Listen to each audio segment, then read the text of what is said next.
We're all familiar with the story of the Good Samaritan, a man beaten, robbed, and left for dead.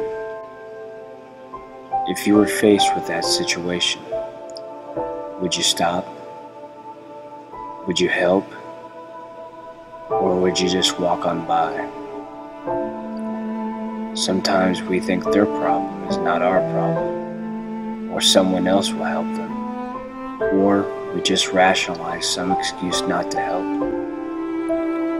Jesus said, "Whatever you've done to the least of these, you have done unto me." Life's interruptions could be God's biggest blessing to you. It's more than just having good intentions. It's being a Good Samaritan. Let me ask you guys real quick, why did you want to help? Well, he looks really bad. He looks... But, I mean, there's so many people here that could have came in, but why did, I saw the impulse. Honestly, all right, I did social work for 12 years, and then I work with kids, K through 5, with emotional and behavioral disorders.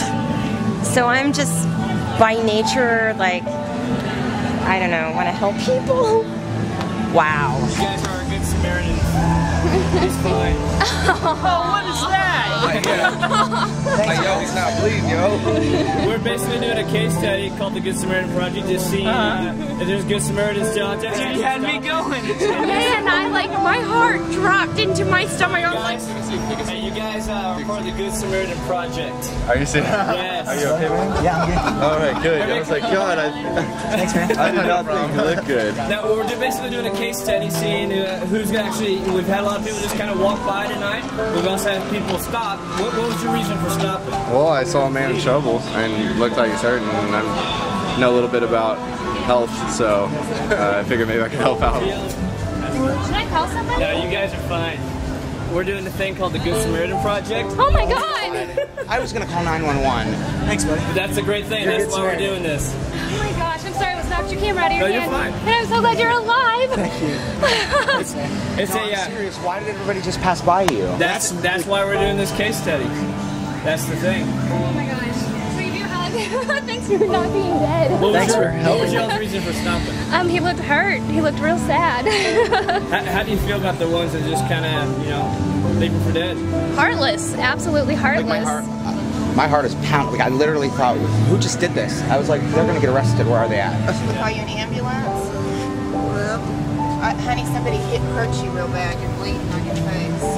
Hey guys, you guys are part of our case study, which is the Good Samaritan Project. He's fine. I kind of figured you had a camera there. I was like, that's fine. Good stuff. I was like, we can't just let him go. Well, that's the basic reason for the case study. I was like, honey, can we call somebody for you? A lot of people. You wouldn't believe it. A lot of people. Well, those other folks just kept going. That looks real. Dude, don't do that. That is scary.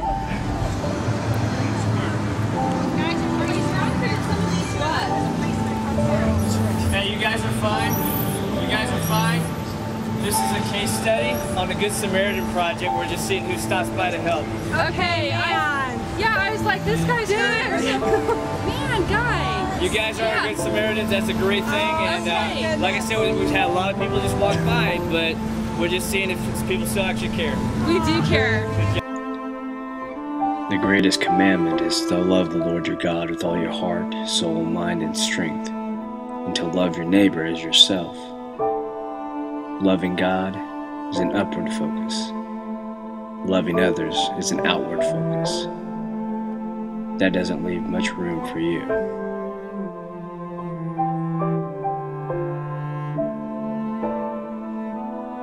Sometimes demonstrating that is a hard thing to do, especially when it's all about me, myself, and I.